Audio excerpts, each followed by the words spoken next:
You're listening to Zodiac Speaking, brought to you by AbJack Entertainment. Be sure to check out some of the other great true crime podcasts from this network, including The Murder in My Family, Missing Persons, Scene of the Crime, 3 Men and a Mystery, DNA ID, and All Things Crime. All of these podcasts are available for you to binge on right now, wherever you listen to podcasts. Subscribe where you're listening to this podcast so you don't miss an episode.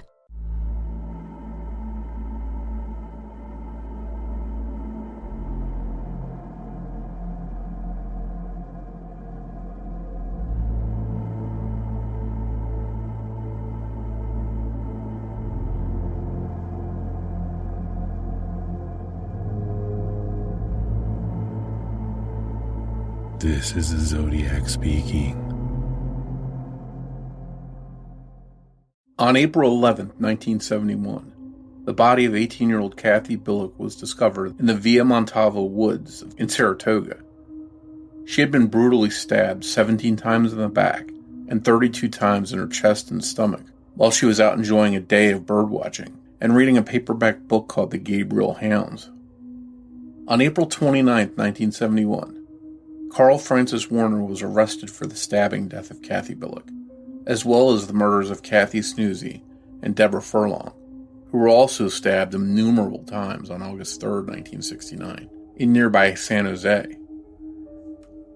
In a San Francisco Chronicle article authored by Paul Avery, titled San Jose Student Held in Slayings of 3 Girls, it detailed the capture and questioning of Carl Francis Warner by stating, quote, "He was immediately advised of his rights concerning any statements he may make, and legal representation to which he is entitled," the detective said. Werner was then taken to the scenes of the crimes. Late yesterday, he was undergoing questioning. The detectives would not reveal what statements, if any, he had made concerning the killings of the 3 girls. The Zodiac now faced 2 possible options. Having claimed the murders of Kathy Snoozy, who was 15 years old, and 14-year-old Deborah Furlong, by his addition of August on his November 8, 1969 dripping pen card, he could remain silent and let it ride, or choose the second option of claiming the murder of Kathy Billick, as well as the Snoozy and Furlong murders. He apparently chose the second option, likely firing off a communication in the early days of May, in which he described Carl Francis Warner as a phony. By choosing this route, he was now effectively claiming all 3 murders attributed to Carl Francis Warner. The unconfirmed Zodiac letter mailed to the San Francisco Chronicle from Fairfield, California, probably around May 2, 1971, contained a section of text in a 148-character cryptogram. The text read, "I'll do it because I had done it 21 times. I can't stop because each that I kill makes it worse, and I must kill more. Man is the most prized game. I'll never give my name because you don't understand. Next time I will send a patch of human skin, if there is some left over." Corrected for spelling mistakes and missing words, the cryptogram was decoded to read, quote, "This is the Zodiac speaking. Why can't you stop me? I can't stop killing. Stop listening to phonies. If this is not on the front page in a week, I will skin 3 little kids and make a suit from the skin." Having now laid claim to the 3 murders of teenagers Kathy Snoozy, Deborah Furlong, and Kathy Billick, it would be no surprise that Zodiac would further threaten to, quote, "skin 3 little kids" at the end of the communication if his demand for front page coverage wasn't met. By now choosing to take responsibility for all 3 murders and describe Carl Francis Warner as a phony, the Zodiac had now locked himself into a lie, to which he would soon compound just over 2 months later. It must be remembered that the 148-character cipher was mailed at a time when the 340 cipher was unsolved. Yet the author of the 148-character cipher stated, "Don't listen to phonies," implying that Carl Francis Werner was not responsible for the murders of Kathy Snoozy, Deborah Furlong and Kathy Billick, because he was their real killer. The Zodiac Killer did effectively the same thing in the 340 cipher, claiming that the man who spoke to Melvin Belli during the October the 22nd, 1969 Jim Dunbar show was an imposter or phony by stating, quote, "That wasn't me on the TV show." Both the 340 and 148 cryptograms encoded a message pointing to the fact that the subject in question, as it turned out Eric Wheel and Carl Francis Werner, were not the real killers. He was. The only difference in May of 1971 was that the Zodiac killer was the real imposter this time.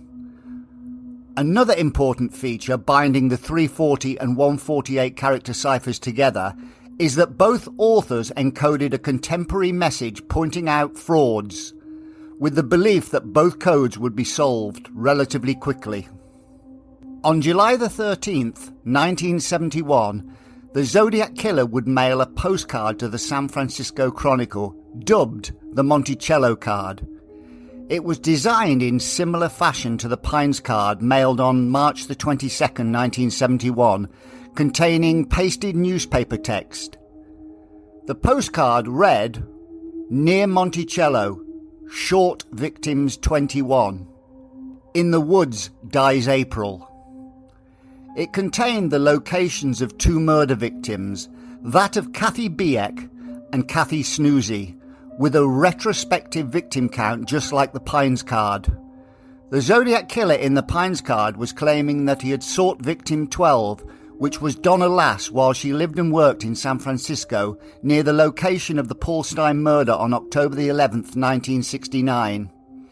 In the Monticello card, the Zodiac killer was claiming he had sought victim 21, retrospectively adding the murder of Kathy Biek from 3 months earlier. The card itself was extremely cleverly designed, alluding to the murder of Kathy Biek by pointing to the fact she died in the woods in April. She had been murdered in the Villa Montalvo woods on April the 11th, 1971. But the clever part was stating she was murdered near Monticello, designed to give us a clue to her name by associating her name to a previously claimed victim of Zodiac. Just 9 miles east of the Villa Montalvo woods and murder site of Kathy Biek lay the Monticello neighborhood of San Jose. In this neighborhood of Monticello, at 300 Kirtner Avenue, lies the burial site of Kathy Rain Snoozy, the phonetic namesake of Kathy Biek. The neighborhood of Monticello was chosen not only because it was near the Villa Montalvo woods, but because it contained the previously claimed Zodiac victim of Kathy Snoozy, and because it gave us a clue to the identity of the name Kathy and murder victim in the Monticello card.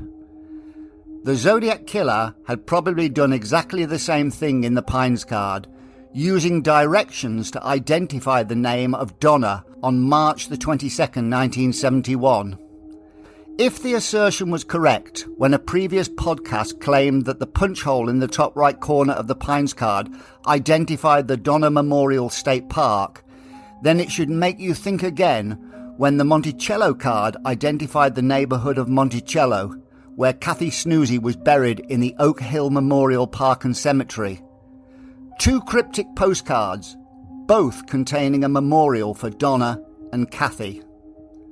The Zodiac killer was claiming 17-plus victims in his Los Angeles letter on March the 13th, 1971. His next widely believed running victim total would be 37 when the Exorcist letter arrived at the San Francisco Chronicle on January the 29th, 1974. Yet here we have 2 unreleased communications in the 148-character cipher and letter and the Monticello card stating, "I done it 21 times," and "short victim 21," within 2 months of one another. No other victim total proclamation between 17 and 37 has ever been released between March the 13th, 1971 and January the 29th, 1974, further indicating that both of these communications were mailed by the same hand. The beginning of the end for Carl Francis Werner was engineered by the vigilance of a park ranger at Villa Montalvo, who found it strange that a young man visited the park every day by himself in the run-up to the Kathy Biek murder, then stopped coming to the park immediately after her body was removed from the woods. Ken Williamson remembered that the man was a college student named Carl, so he visited the nearby campus and located the young man's vehicle. The license plate number of his car was then passed on to police, who traced the owner through Department of Motor Vehicle records. In October 1971, a magazine publication titled True Detective comprehensively featured the murders of Kathy Snoozy, Deborah Furlong, and Kathy Billick, stating, quote, "At about the same moment, Park Ranger Ken Williamson was informing a member of the investigative team that he too had noticed a tall, bespectacled young man who had been a frequent visitor via Montalvo. He was a loner and had impressed the Via's ranger staff with his almost furtive conduct," said Williamson. The ranger had jotted down the license number of the strange youth's auto. The license number was forwarded to the California Department of Motor Vehicle headquarters in Sacramento, the state's capital 150 miles to the north of San Jose. The information teletyped back from the Registration Bureau was that the auto was the property of a Carl Francis Werner, living at an address on Shawnee Lane in San Jose. The Zodiac killer had invested himself in the murders of Kathy Snoozy and Deborah Furlong since reading the August the 6th, 1969 San Francisco Chronicle article referencing their brutal stabbing in San Jose on August the 3rd, 1969. Several subtle references would follow, but this culminated with the 148 character cipher and letter on or around May the 2nd, 1971, followed by the Monticello card pinpointing the burial location of Kathy Snoozy through the murder of Kathy Billick. The following is pure speculation on my part, so none of the following is proven. It is a distinct possibility that the Zodiac killer would have been trawling the newspapers and magazines for updates on these murders, to which he was claiming, keeping abreast of any new developments on the investigation regarding Carl Francis Werner, who he declared was a phony. Had he read the True Detective magazine in October 1971 with extensive multi-page coverage of these three murders and arrest of Carl Francis Werner, he would have read the section that secured the capture of Carl Francis Werner through the vigilant work of Park Ranger Ken Williamson, along with the killer's identification via the California Department of Motor Vehicles headquarters in Sacramento. It is my contention, and mine alone, that the Zodiac killer fired off his final communication in 1971, likely in October or November of that year. Dubbed the DMV letter and detailed extensively on Tom Voigt's Zodiac killer message board, I am taking a calculated guess that the DMV letter was the final letter regarding the murders of Kathy Snoozy, Deborah Furlong and Kathy Billick, that completed a trinity of communications in 1971 regarding their murders. It may be the case that the letter will be further describing Carl Francis Werner as a phony and insisting he was the true killer of the three young teenagers, unable to relinquish a lie that began in print as early as November the 8th, 1969, when he claimed the murders of Snoozy and Furlong by the addition of August on the dripping pen card, and artificially bumping up his running victim total from 5 to 7. On July 22, 1973, an article titled "A Code for Murder" appeared in the New York Daily News, stating, quote, "Zodiac, a screwball with two hobbies, killing and cryptograms, hasn't been heard from in quite a spell now, and San Francisco's leading Zodiac watchers are firmly convinced he's in jail or in a mental hospital, or just dead." 10 days later, on August 1st, 1973, a letter postmarked Albany, New York, was mailed to the Albany Times-Union newspaper declaring, quote, "You were wrong. I am not dead or in the hospital. I am alive and well, and I'm going to start killing again. Below is the location of my next victim, but you had better hurry because I'm going to kill her August 10th at 5 p.m. when the shifts change. Albany is a nice town." The letter contained a relatively short code beginning with a likely name, followed by the deciphered ciphertext of Albany Medical Center. This is only the beginning. Long been a hotly debated letter featured on Tom Voigt's forum about a decade ago, There are some extremely interesting parallels between this communication and the 148-character cipher and letter mailed in 1971. It must be remembered that neither the 1971 or 1973 codes were released into the public domain at the time. Both codes are extremely geometric and boxy in design, and both contain a sun cross character. Both codes also contain squares with a single line running through them, and both contain numbers and ciphertext characters, of which the number 7 features in both codes. What's more interesting is the number 7 ciphertext character in both ciphers decodes to the plain text character of uppercase A in each instance. This could strongly suggest that one author was responsible for both communications spanning just over 2 years, bridging the cities of New York and Fairfield under the possible banner of Zodiac.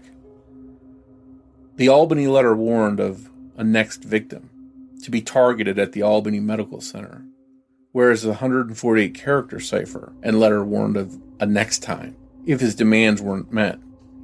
The notion of the Zodiac killer falling silent from March 22, 1971 to January 29, 1974 may be wide of the mark when we consider the statement given by documents examiner Robert Prouty in 1987. Robert Prouty joined the San Diego Police Department after his service in the U.S. Air Force, before relocating to Sacramento in 1973 and working for the Department of Justice as a question documents examiner. In the San Francisco Examiner on October 30, 1987, he stated in reference to 2 potential Zodiac letters, quote, "My very firm opinion is that they were not written by the authentic Zodiac. They appear to be composed of previous letters which have since been made public. All of us were hoping we'd heard the last of him." Robert Prouty would go on to reveal that he analyzes about 15 bogus Zodiac letters a year. If he examined a potential 15 Zodiac letters a year in 1987, then how many questioned Zodiac letters were being received in 1971, 1972, and 1973 that were deemed inauthentic, when quite possibly some were genuine correspondence from the Bay Area killer? The story of the Zodiac killer's fascination with the Snoozy and Furlong murders likely began with the August 6, 1969 San Francisco Chronicle article detailing their brutal stabbings in San Jose on August 3, 1969. Relegated to page 4 and page 9 of the Chronicle and Examiner newspapers after 3 murders, 3 cryptograms and 4 communications, the Zodiac killer saw that the knife attacks in San Jose garnered extensive front-page coverage. He knew now he had to switch from gun to knife and perpetrate a close-quarter bloody attack on people to harvest the front-page coverage he felt he deserved. Therefore, little surprise he made his grand entrance on the shores of Lake Berryessa approximately 7 weeks later, armed with a bayonet-style weapon and dressed in a fearsome costume. The addition of "by knife" on the car door of Brian Hartnell, a statement of satisfaction, insinuating that his murderous exploits now deserved the front-page coverage he was previously denied. This attack also planted the seed in some investigators' minds that the Zodiac killer may have been responsible for the Snoozy and Furlong murders in San Jose, plainly evident by the San Francisco Chronicle coverage on November 12, 1969, when his dripping pen card and 340 cipher was featured. The subheading of that publication read, "San Jose girls may be victims." The Zodiac killer's chronological victim count included the month of August on the card, further pushing the notion he had murdered in San Jose on August 3, 1969. 3 days after the second Fairfield letter and bleeding knife of Zodiac drawing, on December 19, 1969, a phone call to Shirley Seary at the San Jose Highway Patrol Station stated, quote, "I am going to kill 5 of you officers and a family of 5 between now and Monday." The August 6th, 1969 San Francisco Chronicle article would possibly be the inspiration for this action too.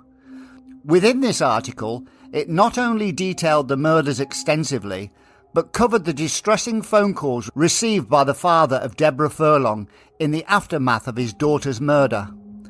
The Furlongs had 3 surviving children: Glenn, aged 16, Floyd, aged 12, and Pamela, aged 11, giving rise to the possibility that the specific payphone threat on a family of 5 on December the 19th, 1969, was the Furlong family in San Jose.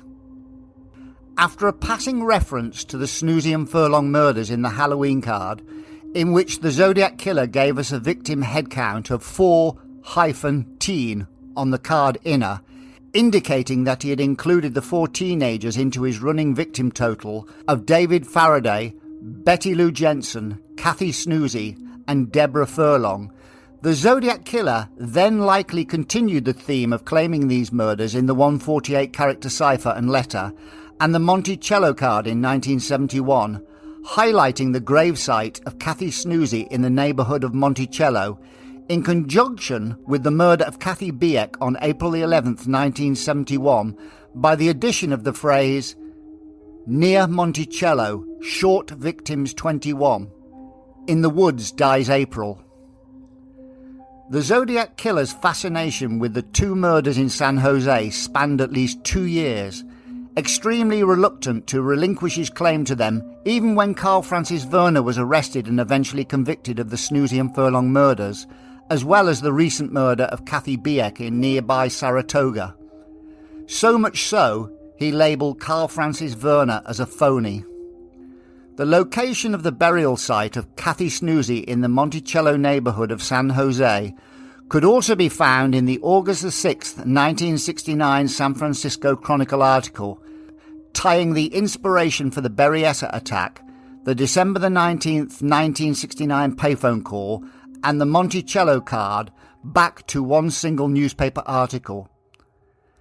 The DMV letter may have been the last throw of the dice by the Zodiac killer, determined to hold on to the lies he had began during the height of his terror. But the moment had passed. The Zodiac killer would never recapture the allure he once held with the Bay Area newspapers. We'll start by bridging the gap between the last podcast and this podcast. Now, many murders have been linked into the Donna Lass case. In particular, Judith Hikari, Carol Beth Hilburn, and Nancy Benelak.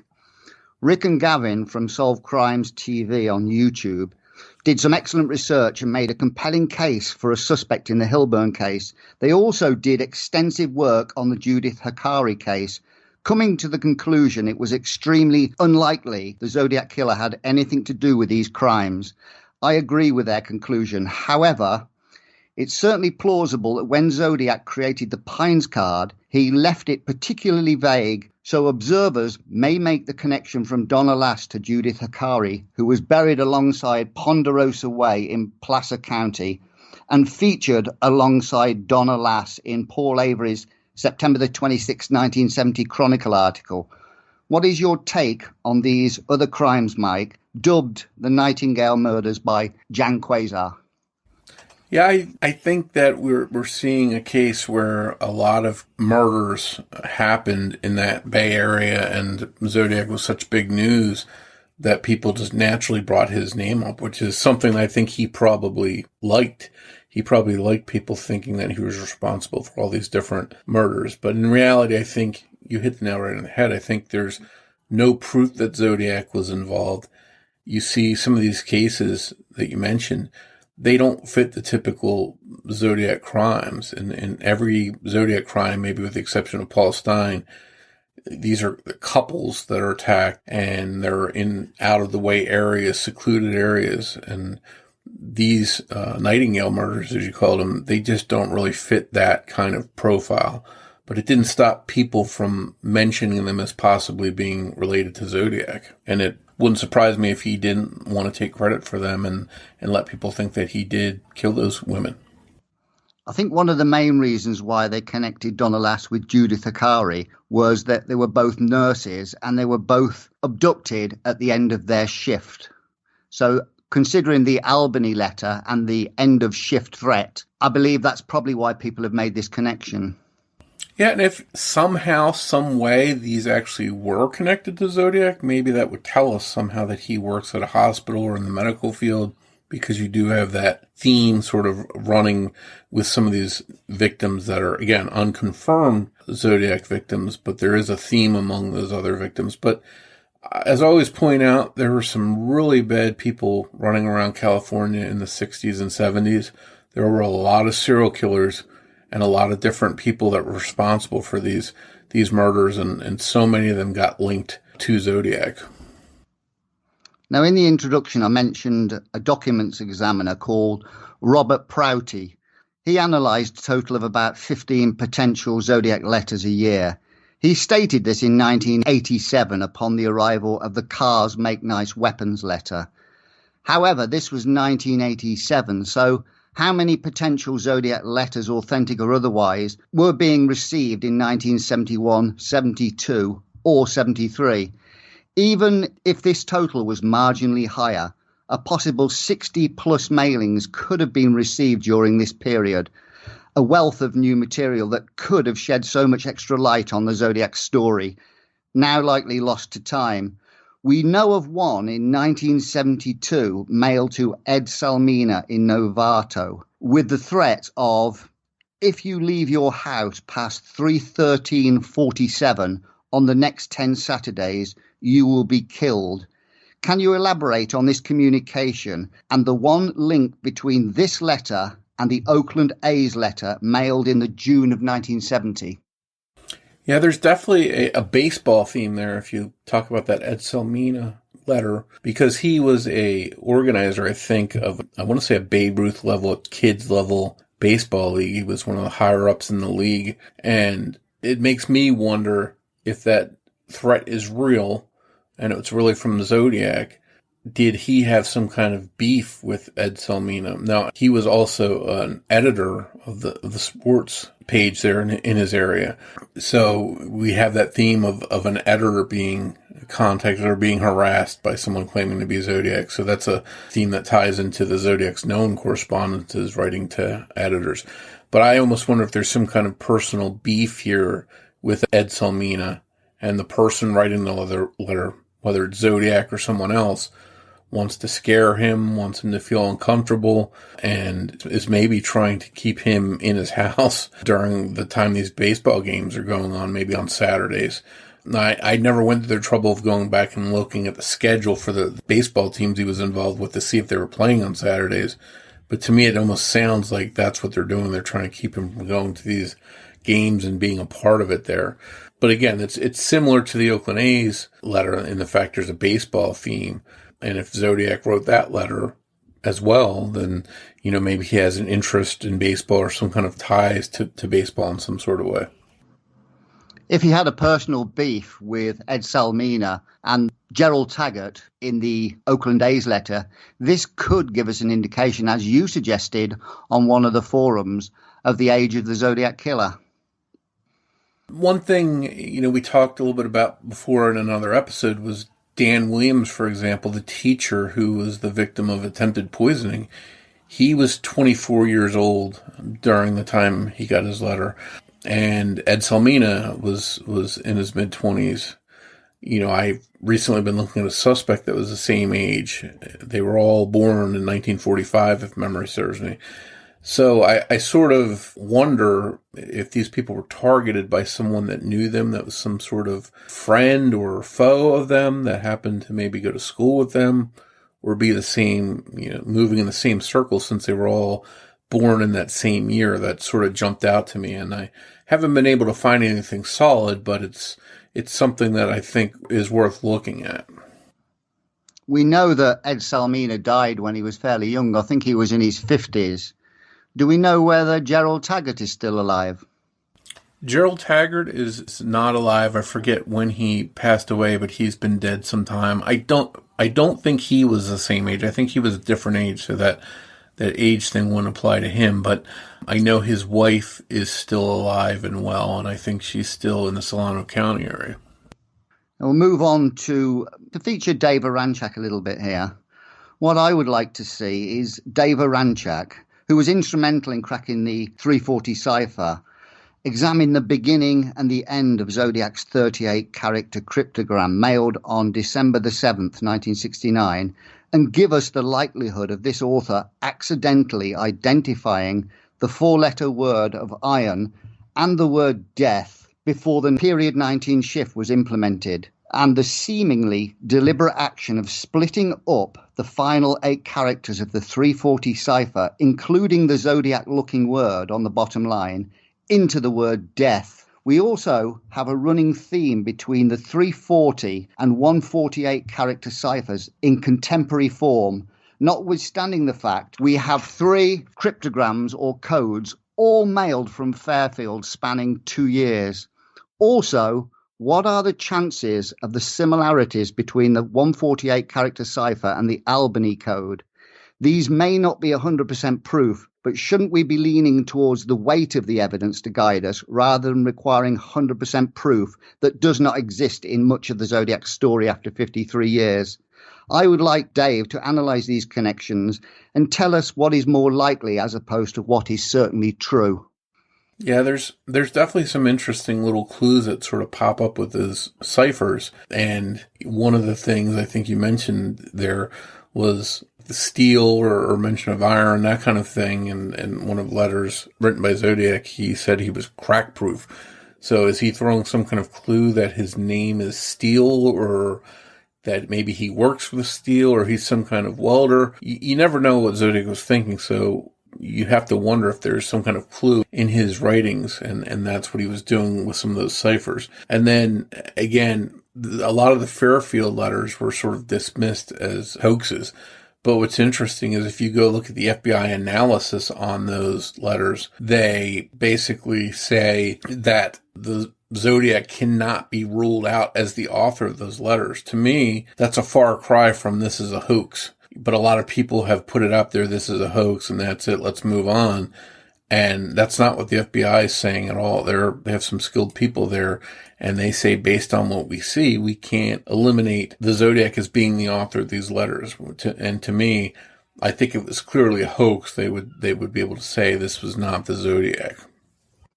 You made a point that the Novato letter was not released, and there could be some reason why these letters are not released. If they had nothing to hide and there was no problem with these letters, why don't they release a possible 60 communications that may have been mailed between 1971 and 1973? I think one of the reasons could be they may not have been properly stored or given to the right authorities. If that letter didn't make it into the Zodiac file or into the FBI's file, they may not have a copy of it still to release. And there's all kinds of materials on file there that it's easy to see that something could be lost, misplaced. You know, there's FBI documents that clearly show that things were examined and turned in, and they have FBI file numbers, and I've requested many of them, and the FBI's response is, sorry, we can't find that. So I think easily some stuff could have been misplaced, but then again, some stuff may never have made it into the file in the first place, depending on what was found. If they thought it was easily a prank or a joke. And if we go back to the A's tickets, for example, I specifically asked one of the detectives in Vallejo to release that letter, and he said he wasn't going to release it. Didn't give me a reason, but just said he wasn't going to release it. And to me, if it's just another prank, it's a fake letter, why not release it? So that tells me there's something there that they're interested in, that they don't want to release it. So again, maybe we'll see if the case is solved. We'll get to know what some of that stuff was and the relevance of it. But until then, I think we're just going to wonder about some of these letters that haven't been released and wonder what the origins are and why they weren't released. Yeah, a couple of days ago, I wrote an article stating that if we changed the 340 cipher message regarding the phone caller to the Jim Dunbar show, it could read, "I hope you are having lots of fun trying to catch me. Stop listening to phonies," which would make perfect sense. Now, the message in the 148-character cipher was contemporary in nature, calling out Carl Francis Werner, in my opinion. but used the word phonies, implying more than one phony, which Eric Wheel also was in the eyes of Zodiac. So my point being, they may have dismissed letters that 50 years of accumulated evidence might now pour greater light onto these communications that could ever have been considered 50 years ago. Yeah, and I think, going back to if the case is solved in 2021, for example, we could maybe look at who the Zodiac turned out to be and go back and look at some of those letters and say, now that makes sense why he would send this letter on this date to this person. And maybe established relationships could be determined as well. He went to church with this guy, or he was friends with this person, and they had an argument. So looking back, you could reverse engineer some of the letters over the years and see which ones make sense that you could probably tie to whoever Zodiac is. It'd be interesting if the case is solved, if we can do that. In the introduction, you spoke about the Albany letter and its previous possible connection to the other potential Zodiac correspondence found in the belongings of Doreen Gall, who was murdered alongside James Sharp in a Los Angeles alleyway on November the 21st, 1969. Doreen Gall had lived at 570 Myrtle Avenue, 350 feet from the perimeter of the Albany Medical Center. Their murder on November the 21st, 1969, coincided with a communication and code being mailed to the San Jose Police Department just 13 days after Zodiac's admission he was claiming the Kathy Snoozy and Deborah Furlong murder victims as number 4 and 5 in his running total of 7. That was in the dripping pen card. In the San Jose letter, he was threatening a woman in San Jose, in which police provided 24-hour surveillance on the woman because they took the threat so seriously. The small portion of code released read --62 +. I think the wording in the FBI file is critical. It stated that San Jose PD believed the widow in the message may be Mrs., and then her name was redacted. This tells us that the author of the letter supplied no address, but he supplied enough information to identify the woman in question.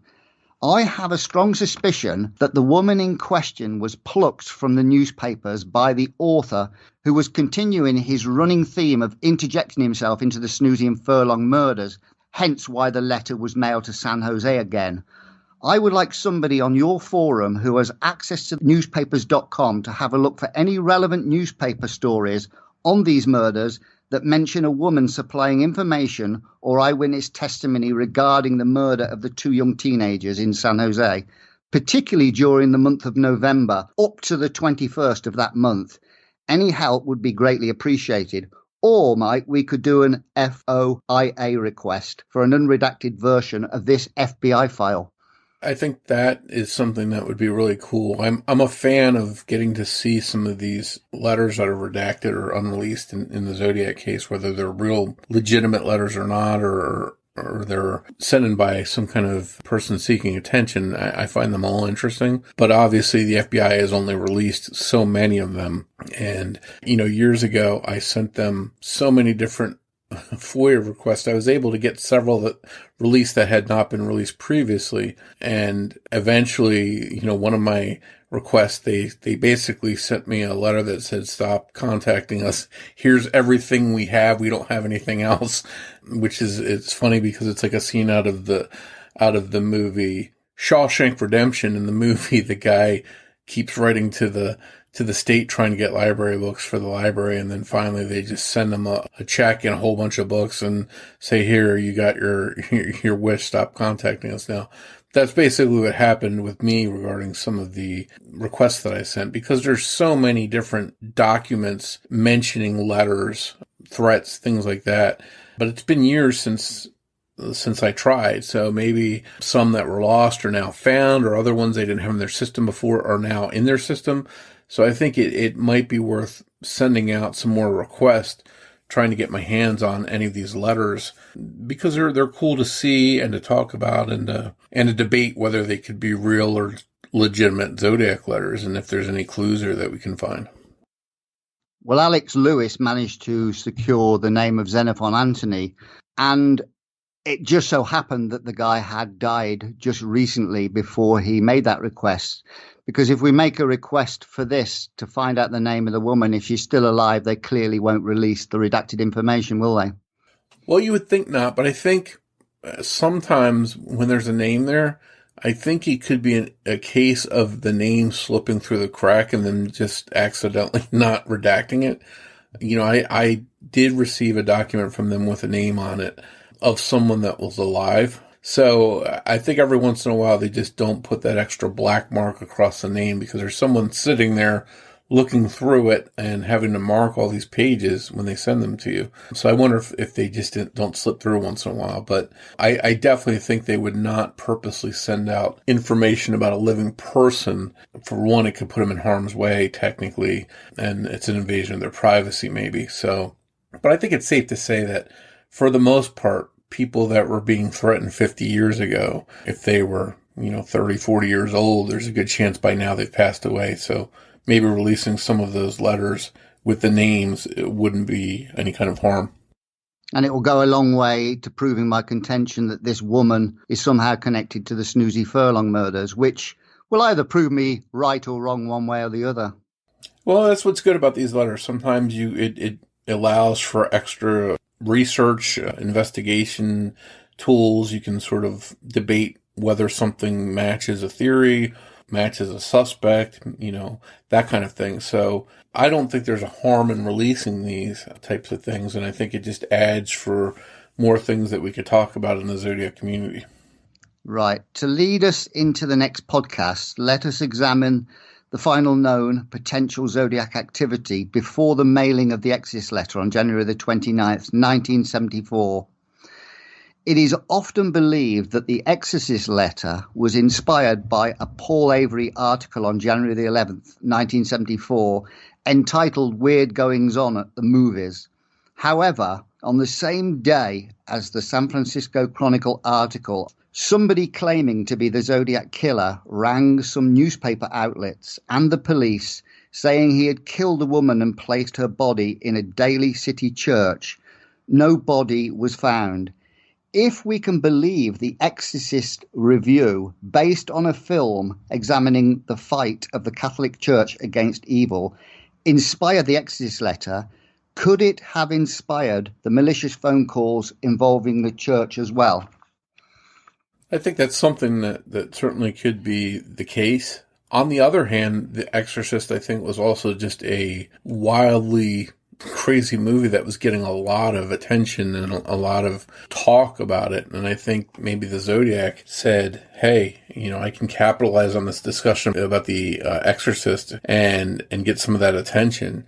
So I wonder if the letter was simply just him seeing the movie, knowing they were talking about that movie, and him saying, I want to capitalize on some of this attention and just, I'll write a letter about the movie. It could be something as simple as that, nothing more. There was also something on your forum that was covered extensively, that the Reverend Karl Patzelt, or Pazelt, was a Catholic priest who died in 1988. He performed a highly publicized exorcism on a Daly City family in 1973. The Zodiac killer was seemingly a well-read individual, and this Daly City exorcism by a Catholic priest could have inspired the Daly City phone calls and threats chosen by the Zodiac killer, the reason he chose Daly City. Yeah, and that's the thing with the Zodiac. If this stuff is from him, which the Exorcist letter is one of the confirmed letters, you never know what he's thinking or what drives him to do something, why he would write a letter at a certain time referencing something. But obviously to him, the things that he was talking about were important and meant something. So it's a clue that the rest of us have to try and figure out why he referenced it and what he was trying to tell us. Thanks again for joining us for this episode of Zodiac Speaking. Please make sure you're subscribed to the show wherever you listen to podcasts so you don't miss an episode. New episodes of Zodiac Speaking will air every other Saturday. If you want to follow or interact with us on social media, we'd love to hear from you. You can find Zodiac Speaking on Twitter with the handle @PodcastZodiac. Or you can search Facebook for Zodiac Speaking Podcast. And don't forget, You can get plenty of Zodiac details 24/7 by visiting my site, zodiacciphers.com, or by going to Mike's site at zodiackillersite.com. We'd like to take a moment to thank all the people that have reached out to Rich and I to say congrats on starting Zodiac Speaking, or to compliment us on the podcast or the material we've covered so far. We really appreciate all the support, and if you'd like to help us grow, please take a minute to rate us and leave us a review wherever you listen to the show. You can also recommend Zodiac Speaking to your friends. We'll be doing a special Q&A episode coming up, so if you have any questions you'd like to ask, feel free to reach out to us on social media, or you can email us questions directly at zodiacspeakingpodcast@gmail.com. Hey everyone, this is Mike Morford, and I just want to let you know that Rich and I will be on a short break, so there'll be an extra week in between episodes. Instead of looking for the next episode in 2 weeks, it'll be out in 3 weeks, on July 24th. We hope you'll join us.